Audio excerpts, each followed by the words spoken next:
नमस्कार दोस्तों, कैसे हैं आप सब। आशा करता हूं कि आप सब अच्छे होंगे, स्वस्थ होंगे, मस्त होंगे। तो दोस्तों, आज के इस क्लास में हम 2021 के मॉडल पेपर को करने वाले हैं, जो कि सामान्य हिंदी का क्वेश्चंस रहने वाला है। तो इस वीडियो में हमने जितने क्वेश्चंस लिए हैं सारे के सारे 2021 से सिलेक्टेड क्वेश्चंस लिए हैं। तो इससे पहले अगर आप लोग हमारी पिछली क्लास को नहीं देखे हैं तो प्लेलिस्ट में जाइए। प्लेलिस्ट में हिंदी, जीके, जीएस, कला वर्ग की क्लासेस जो है आपको देखने को मिल जाएंगी। तो आप वहां से जो है क्लासेस को देख सकते हैं, जो कि मैंने एक क्लास और भी चलाया है, 2022 के मॉडल पेपर को किया है। तो आप लोग उसको भी देख सकते हैं कि किस तरह से एग्ज़ाम में क्वेश्चंस पूछे गए थे। और क्लास को स्टार्ट करने से पहले एक बार क्लास का समय देख लीजिए, जो कि जीके जीएस का जो क्लास होता है दोपहर में 2 बजे चलता है। कला वर्ग का जो क्लास होता है शाम को 4 बजे चलता है। हिंदी स्पेशल का जो क्लास होता है ये 7 बजे शाम को चलता है। तो ये जो 3 क्लासेस हैं दोस्तों, ये डेली बेसिस पर आपके लिए चलाए जाते हैं। तो आप सभी लोग इसमें जुड़ना मत भूलिएगा। और इसका पीडीएफ भी पाना चाहते हैं साथियों, तो हमारे टेलीग्राम चैनल से जुड़ जाइएगा, जो कि माई गुरुजी एग्ज़ाम स्टडी नाम से चैनल है। तो आप लोग उससे जुड़ जाइएगा, जो कि वहाँ पर आपको पीडीएफ फ्री में मिलता रहेगा, जो कि इसका लिंक डिस्क्रिप्शन बॉक्स में दे दूंगा। तो आप वहां से जा कर के जुड़ सकते हैं। तो इस बार सरकारी सीट लेना है तो माई गुरुजी एग्ज़ाम स्टडी चैनल को सब्सक्राइब करें। इस चैनल से निश्चित ही मदद मिलेगी। तो चलिए क्लास को बिना टाइम वेस्ट किए स्टार्ट करते हैं। जो कि पहला क्वेश्चन क्या दिया गया है, जो कि ये रहा आपके स्क्रीन पर पहला क्वेश्चन। क्वेश्चन पूछा गया, सा वर्ण का उच्चारण स्थान है। तो सभी लोग बताने का प्रयास करेंगे। जो सा वर्ण का उच्चारण स्थान है साथियों, ये जो है तालु वर्ण का उच्चारण स्थान है। क्या है? तालु से संबंधित हो जाएगा। क्या हो जाएगा? तालु से संबंधित हो जाएगा।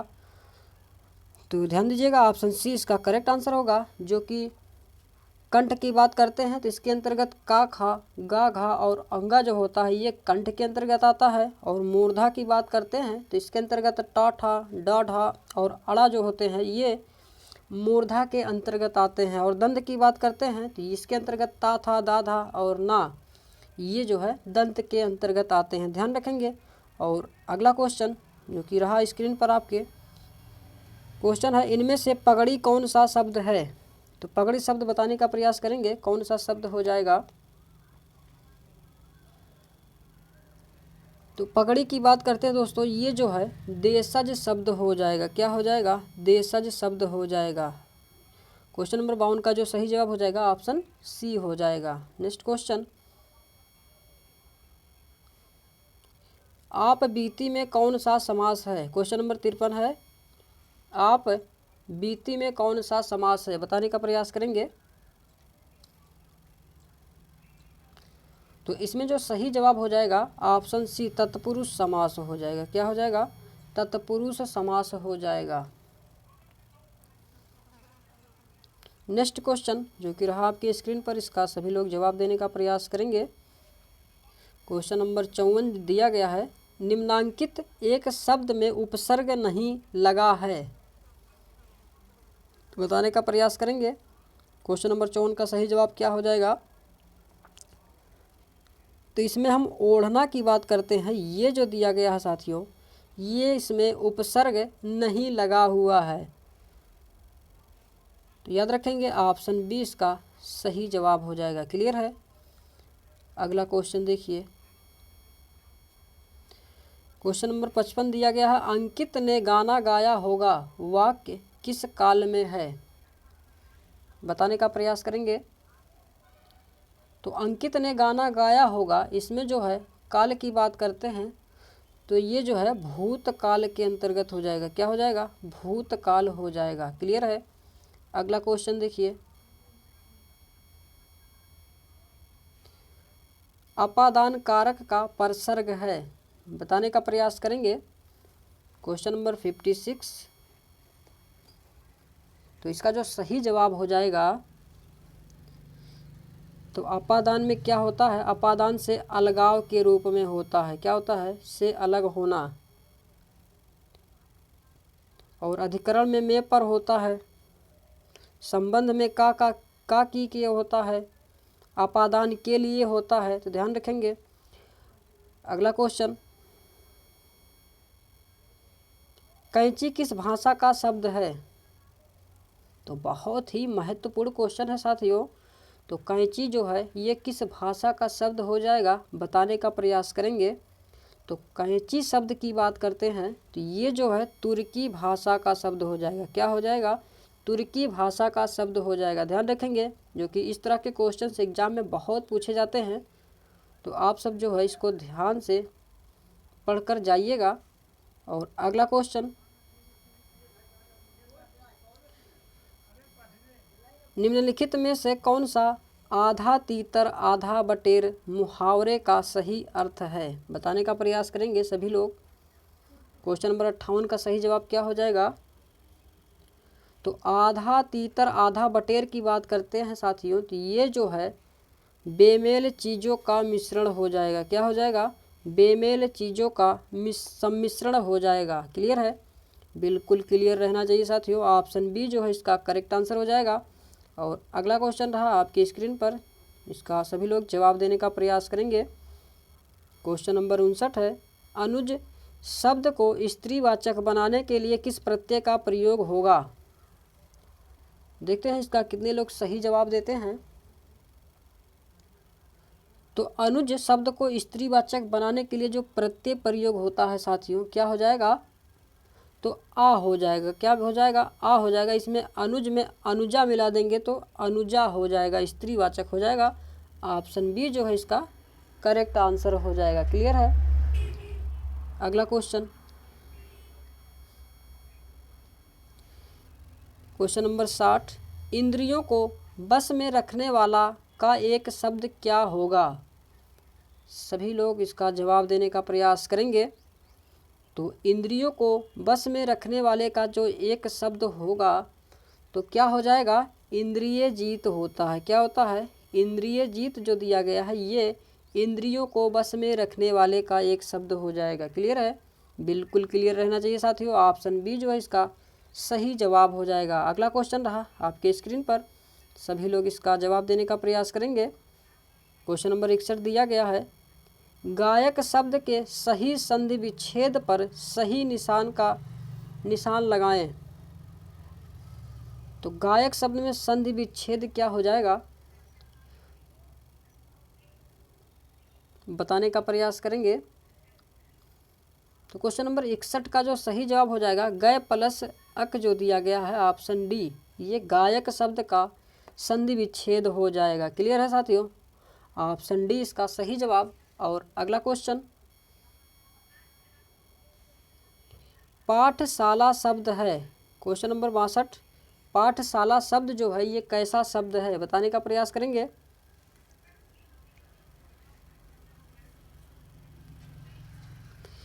तो पाठशाला शब्द की बात करते हैं, ये जो है यौगिक शब्द हो जाएगा। क्या हो जाएगा? यौगिक शब्द हो जाएगा। क्लियर है?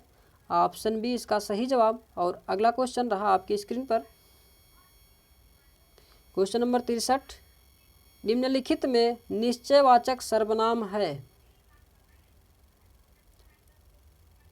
तो निश्चयवाचक सर्वनाम क्या हो जाएगा, सभी लोग बताने का प्रयास करेंगे।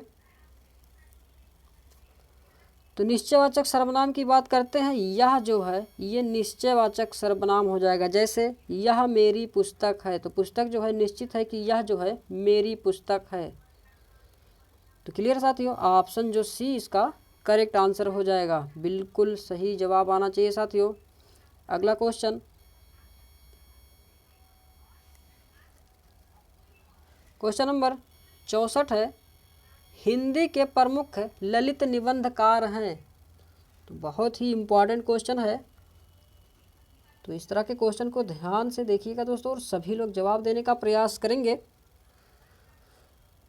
तो क्वेश्चन नंबर 64 का जो सही जवाब हो जाएगा, जो कि हिंदी के प्रमुख ललित निबंधकार जो है साथियों, ये हजारी प्रसाद द्विवेदी को माना जाता है। किसे माना जाता है? हजारी प्रसाद द्विवेदी को माना जाता है। और बात करते हैं जो छायावाद के कवि किसे माना जाता है, तो ये भी दोस्तों एग्जाम में बहुत पूछा जाता है, जो कि पिछली बार एग्जाम में पूछा गया था। तो ध्यान दीजिएगा, जो छायावाद के कवि होते हैं वे कौन है, तो जयशंकर प्रसाद हैं। कौन है? जयशंकर प्रसाद जी हैं। ध्यान रखेंगे। जो छायावाद के कवि हैं वो जयशंकर प्रसाद हो जाएंगे। क्लियर है। और हिंदी के प्रमुख ललित निबंधकार जो है वो हजारी प्रसाद हो जाएंगे। बिल्कुल क्लियर रहना चाहिए साथियों। और अगला क्वेश्चन देखिए, क्वेश्चन नंबर 65, मन में उत्पन्न होने वाले अस्थिर मनोविकारों को क्या कहते हैं? ऑप्शन है संचारी भाव, विभाव, आलंबन, अनुभाव। तो क्वेश्चन नंबर 65 का जो सही जवाब हो जाएगा वो संचारी भाव होता है। क्या होता है? जो मन में उत्पन्न होने वाले अस्थिर मनोविकार को जो कहा जाता है तो संचारी भाव कहा जाता है। ऑप्शन ए इसका सही जवाब। अगला क्वेश्चन, वाक्यांशों अथवा वाक्यों को जोड़ने का कार्य कौन करता है? क्वेश्चन नंबर 66 है, तो वाक्यांशों अथवा वाक्यों को जोड़ने का कार्य कौन करता है? तो इसका जो सही जवाब हो जाएगा समुच्चय बोधक अव्यय। जो समुच्चय बोधक अव्यय है साथियों ये वाक्यांशों अथवा वाक्यों को जोड़ने का कार्य करता है। याद रखेंगे ऑप्शन सी जो है इसका सही जवाब हो जाएगा। और अगला क्वेश्चन, क्वेश्चन नंबर 67, नहीं पराग नहीं मधुर मधु नहीं विकास इह काल अली कली ही सो बिंध्यो आगे कौन हवाल। तो पंक्ति में अलंकार आप सभी को बताना है, तो इसमें जो है कौन सा अलंकार हो जाएगा? सभी साथी सभी दोस्त जो है इसका जवाब देने का प्रयास करेंगे। तो ये जो पंक्ति दिया गया है साथियों ये जो है अनियोक्ति अलंकार हो जाएगा। क्या हो जाएगा? अनियोक्ति अलंकार हो जाएगा। क्लियर है। ऑप्शन सी इसका सही जवाब। और अगला क्वेश्चन, इनमें से कौन सा शब्द शुद्ध है? तो शुद्ध शब्द को बताने का प्रयास करेंगे, इसमें सही क्या हो जाएगा?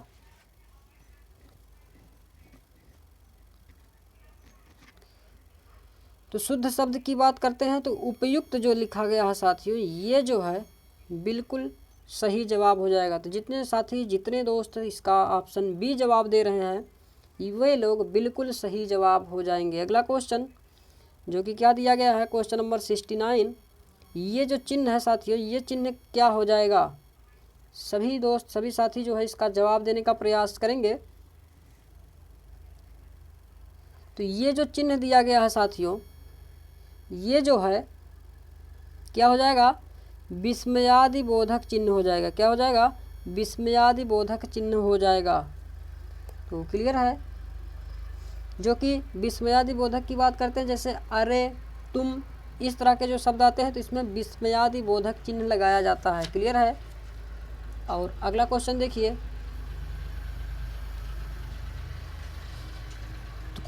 तो वीडियो को अंत तक जरूर देखिएगा दोस्तों, जो कि बहुत ही महत्वपूर्ण क्वेश्चन है। क्वेश्चन दिया गया है लक्ष्य शब्द के दो अर्थ हैं। तो लक्ष्य शब्द जो दिया गया इसके दो अर्थ क्या हो जाएंगे बताने का प्रयास करेंगे। तो ऑप्शन सी जो दिया गया उद्देश्य और निशाना की बात करते हैं ये जो है लक्ष्य शब्द के दो अर्थ हो जाएंगे। क्लियर है। बिल्कुल क्लियर रहना चाहिए साथियों। ऑप्शन सी जो है इसका सही जवाब हो जाएगा। नेक्स्ट क्वेश्चन क्या कह रहा है, सौंदर्य और प्रेम के कवि कहे जाते हैं। तो बहुत ही इम्पॉर्टेंट क्वेश्चन है, तो इसको ध्यान दीजिएगा। क्या है? इम्पॉर्टेंट है। तो सौंदर्य और प्रेम के कवि जो कहे जाते हैं साथियों किसे कहा जाता है? तो जयशंकर प्रसाद को कहा जाता है। क्या कहा जाता है? सौंदर्य और प्रेम के कवि जो कहा जाता है जयशंकर प्रसाद को कहा जाता है, जो कि इन्हें छायावाद के कवि के भी नाम से इनको जाना जाता है। क्लियर है। ऑप्शन सी जो है इसका सही जवाब हो जाएगा। ध्यान रखेंगे इस तरह के क्वेश्चन जो है एग्जाम में बहुत पूछे जाते हैं। जो कि इनकी रचनाओं की बात करते हैं तो इनकी रचनाएं क्या है, कामायनी, झरना, लहर, आंसू, ये सब जो है जयशंकर प्रसाद की रचनाएं हैं। याद रखेंगे। और अगला क्वेश्चन,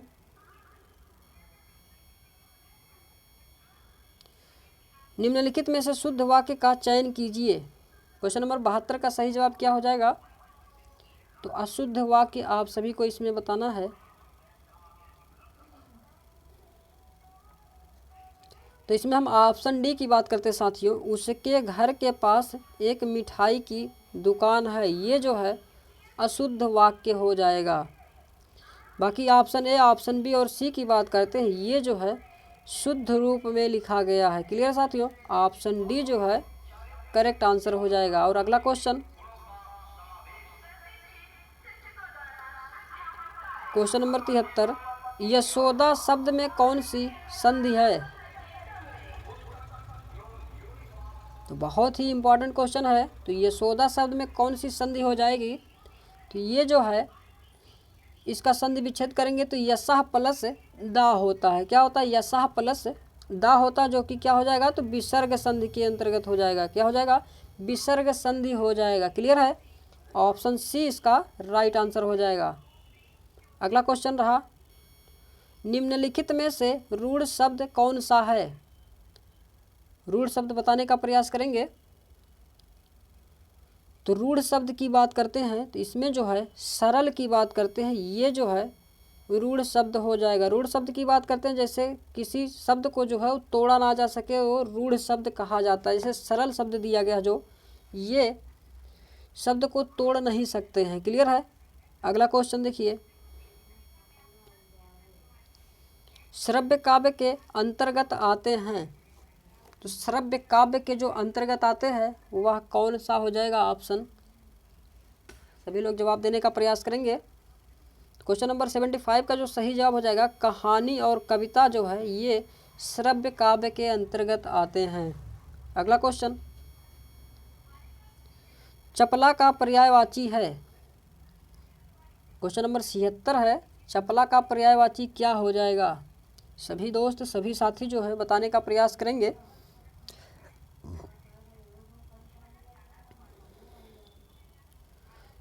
तो ज्वाला की बात करते हैं, इसका जो होता है आग, अनल, पावक होता है पर्यायवाची। दामिनी की बात करते हैं तो दामिनी का सौदामिनी हो गया, चंचल हो गया, बिजुरी हो गया, ये सब दामिनी के पर्यायवाची हैं। भागनी की बात करते हैं तो दीदी, बहन, जीती, ये सब जो भागनी के पर्यायवाची होते हैं। तो चपला जो है ये किसका पर्यायवाची हो जाएगा? तो दामिनी का पर्यायवाची हो जाएगा, जो कि ऑप्शन सी इसका करेक्ट आंसर। अगला क्वेश्चन है, ऋजु का विलोम शब्द है। तो ऋजु का विलोम शब्द क्या हो जाएगा? तो ऋजु का जो हो जाएगा वक्र हो जाएगा। क्या हो जाएगा? वक्र हो जाएगा। अगला क्वेश्चन, रात में विचरण करने वाला। तो रात में जो विचरण करने वाला होता है उसे क्या कहा जाता है? तो उसे जो कहा जाता है निशाचर कहा जाता है। क्या कहा जाता है? निशाचर कहा जाता है। और निशाकर की बात करते हैं तो निशा करने वाला यानी कि चंद्रमा को कहा जाता है। वनचर की बात करते हैं तो वन में विचरण करने वाला अर्थात सिंह को कहा जाता है। तो क्लियर है? ऑप्शन जो इसमें दिया गया है डी, ये इसका सही जवाब हो जाएगा। क्लियर है साथियों? बिल्कुल क्लियर रहना चाहिए। और अगला क्वेश्चन, पाषाण शब्द है। जो पाषाण शब्द दिया गया है ये कैसा शब्द हो जाएगा? सभी लोग इसका जवाब देने का प्रयास करेंगे। तो इसमें जो सही जवाब हो जाएगा तत्सम हो जाएगा। अगला क्वेश्चन, अवसर का लाभ उठाना मुहावरे का सही अर्थ है। तो अवसर का लाभ उठाना जो मुहावरे का सही अर्थ हो जाएगा, बहती गंगा में हाथ धोना। ये जो है अवसर का लाभ उठाना मुहावरे का सही अर्थ हो जाएगा। अगला क्वेश्चन, वीर रस का स्थायी भाव है। तो वीर रस का स्थायी भाव क्या हो जाएगा? तो वीर रस का स्थायी भाव शोक हो, उत्साह हो जाएगा। करुण का शोक होता है, श्रृंगार का रति होता है। ऑप्शन सी इसका करेक्ट आंसर। अगला क्वेश्चन, पृथ्वीराज की आंखें किस विधा की रचना है। तो पृथ्वीराज की जो आंखें हैं ये किस विधा की रचना हो जाएगी? आप सभी लोग बताने का प्रयास करेंगे। तो इसका करेक्ट आंसर हो जाएगा एकांकी। अगला क्वेश्चन, और दोस्तों अगर वीडियो पसंद आ रहा हो तो एक एक लाइक करते हुए चलिएगा ताकि हमें भी मोटिवेशन मिलता रहे, और अपने दोस्तों के साथ शेयर करना मत भूलिएगा। भावुक शब्द उदाहरण है। क्वेश्चन नंबर 83 है, बताने का प्रयास करेंगे। भावुक का जो संधि हो जाएगा, सॉरी दोस्तों शब्द हो जाएगा, वह किस संधि का उदाहरण हो जाएगा? तो इसमें जो हो जाएगा ऑप्शन डी अयादि स्वर संधि। क्लियर है? अगला क्वेश्चन, तुमने कैसा शब्द है, तुमने कैसा शब्द है बताने का प्रयास करेंगे। तो तुमने जो शब्द दिया गया साथियों ये मध्यम पुरुष हो जाएगा। क्या हो जाएगा? मध्यम पुरुष हो जाएगा। अगला क्वेश्चन, प्रिय प्रवास किसकी रचना है? तो प्रिय प्रवास जो है ये किसकी रचना हो जाएगी? आप सभी लोग बताने का प्रयास करेंगे। क्वेश्चन नंबर 85 का सही जवाब अयोध्या सिंह उपाध्याय। अगला क्वेश्चन, निम्नलिखित में से मिश्र वाक्य का चयन कीजिए। मिश्र वाक्य का चयन कीजिए, इसमें क्या हो जाएगा?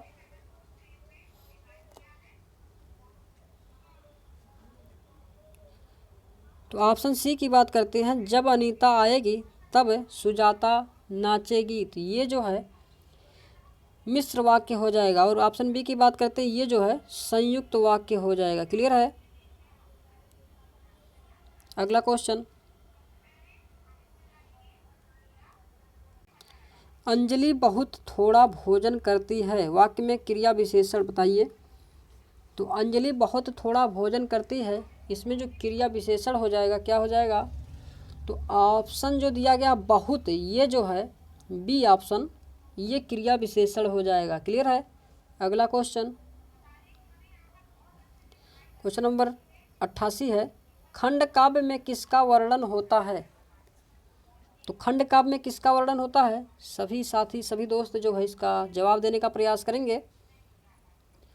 तो खंड काव्य में जो वर्णन होता है इसमें मानव जीवन के एक भाग का चित्रण का वर्णन होता है। क्लियर है? क्वेश्चन नंबर 88 का ऑप्शन ए सही हो जाएगा। अगला क्वेश्चन, 99 के फेर में पड़ना मुहावरे का अर्थ है, बताने का प्रयास करेंगे। क्वेश्चन नंबर 89, तो 99 के फेरे में पड़ना जो होता है इसका अर्थ तो क्या हो जाएगा? तो धन संग्रह की चिंता में पड़ना। क्या हो जाएगा? धन संग्रह की चिंता में पड़ना, 99 के फेरे में पड़ना। क्लियर है? Option D correct answer. अगला क्वेश्चन, विशेषण किसकी विशेषता बताता है, वह क्या कहलाता है? तो विशेषण जिसकी विशेषता बताता है उसे क्या कहा जाता है? तो विशेष से कहा जाता है। क्लियर है? अगला क्वेश्चन, उद्धत का विलोम शब्द है। तो उद्धत जो शब्द दिया गया इसका विलोम शब्द क्या हो जाएगा? सभी साथी सभी दोस्त जो है जवाब देने का प्रयास करेंगे। तो उद्धत का विनीत हो जाएगा। क्या हो जाएगा? विनीत हो जाएगा। अगला क्वेश्चन है, छमाही में कौन सा समास है?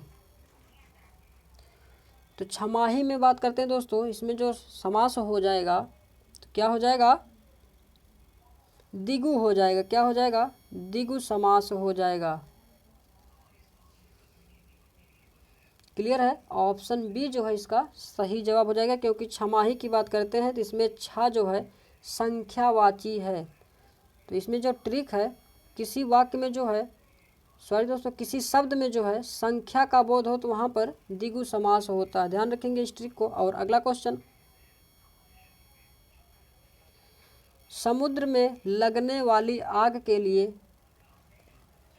किए, यहाँ पर थोड़ा सा टाइपिंग मिस्टेक है साथियों, क्या शब्द होगा? बताने का प्रयास करेंगे। समुद्र में लगने वाली आग के लिए एक शब्द क्या होगा? बताने का प्रयास करेंगे। तो क्वेश्चन नंबर 93 का जो सही जवाब हो जाएगा, वड़वाग्नि जो होता है ये समुद्र में लगने वाली आग के लिए कहा जाता है। और बात करते हैं जठराग्नि किसे कहा जाता है? तो जठराग्नि जो होता है पेट की आग को कहा जाता है। क्या कहा जाता है? जो पेट में लगने वाली आग होती है उसे जठराग्नि कहा जाता है। और दावाग्नि की बात करते हैं तो पेट की जंगल में लगने वाली आग को जो है वो दावाग्नि कहा जाता है। क्या कहा जाता है? जंगल में लगने वाली आग को दावाग्नि कहा जाता है। और वनाग्नि की बात करते हैं तो वन में लगने वाले आग को जो है वनाग्नि कहा जाता है। क्लियर है? जो कि इस तरह से क्वेश्चन बहुत पूछे जा रहे हैं एग्जाम में, तो आप सब ध्यान दीजिएगा। और अगला क्वेश्चन रहा आपकी स्क्रीन पर, क्वेश्चन नंबर 94, भाव और मनोविकार किसकी रचना है? सभी दोस्त सभी भाई जो है बताने का प्रयास करेंगे, भाव और मनोविकार ये किसकी रचना है? तो इसमें जो सही जवाब हो जाएगा रामचंद्र शुक्ल जो है ये भाव और मनोविकार रचनाएं हैं, तो रामचंद्र शुक्ल की हो जाएगी। क्लियर है? अगला क्वेश्चन, काव्य के शोभा कारक धर्म किसे माना जाता है? बताने का प्रयास करेंगे, काव्य के शोभा कारक धर्म किसे माना जाता है? तो ये जो है जो काव्य की शोभा कारक धर्म जो माना जाता है साथियों, ये जो है अलंकार को कहा जाता है। क्या कहा जाता है? जैसे काव्य की शोभा बढ़ाने वाले को अलंकार कहा जाता है। ठीक है, ऑप्शन सी जो है इसका सही जवाब हो जाएगा। अगला क्वेश्चन, वैधशाला शब्द है, सभी लोग जवाब देने का प्रयास करेंगे। तो वैधशाला शब्द जो है ये कैसा शब्द हो जाएगा? तो वैधशाला की बात करते हैं दोस्तों, इसमें यौगिक शब्द हो जाएगा। क्या हो जाएगा? यौगिक शब्द हो जाएगा, जिसमें वैध और शाला जो है दो अलग अलग शब्दों को जोड़कर इसमें बनाया गया है। क्लियर है? ऑप्शन बी जो है इसका सही जवाब हो जाएगा। बिल्कुल क्लियर रहना चाहिए साथियों। और अगला क्वेश्चन देखिए, क्योंकि अगला क्वेश्चन क्या दिया गया है, प्रबंध काव्य के कुल कितने भेद बताए गए हैं? बहुत ही महत्वपूर्ण क्वेश्चन है। तो प्रबंध काव्य के कुल कितने भेद बताए गए हैं? आप सभी लोग बताने का प्रयास करेंगे। ऑप्शन है 2, 3, 4, 5। तो साथियों जो प्रबंध काव्य के जो है 2 भेद बताए गए हैं। कितने भेद बताए गए हैं? तो 2 भेद बताए गए हैं।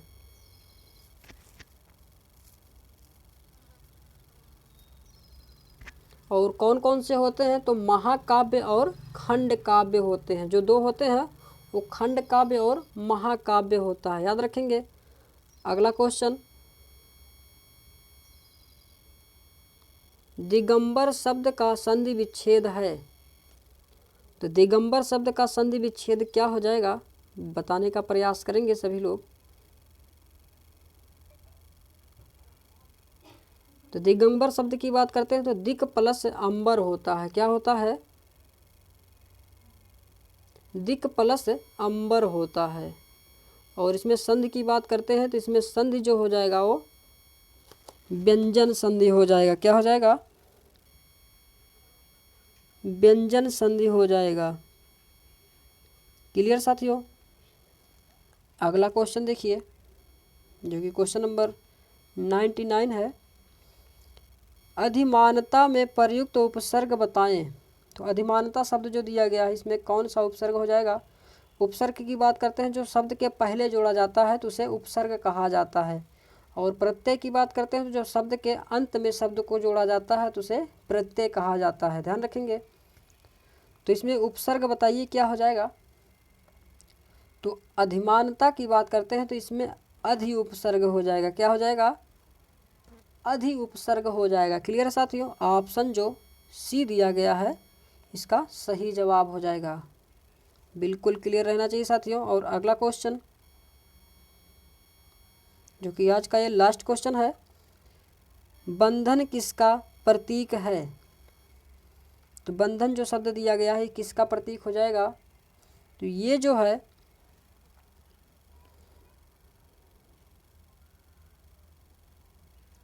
गुलामी का प्रतीक हो जाएगा। क्या हो जाएगा? गुलामी का प्रतीक हो जाएगा। क्लियर साथियों? तो ये थे दोस्तों 2021 के मॉडल पेपर, जो कि सामान्य हिंदी से क्वेश्चंस पूछे गए थे, जो कि 50 क्वेश्चंस को मैंने करा दिया। तो आप सभी को वीडियो कैसा लगा कमेंट करके ज़रूर बताइएगा और अपने दोस्तों के साथ शेयर करना मत भूलिएगा। और अभी तक अगर वीडियो को लाइक नहीं किए हैं तो लाइक कर दीजिएगा। और मिलते हैं नेक्स्ट वीडियो में, तब तक के लिए जय हिंद, जय भारत, वंदे मातरम दोस्तों।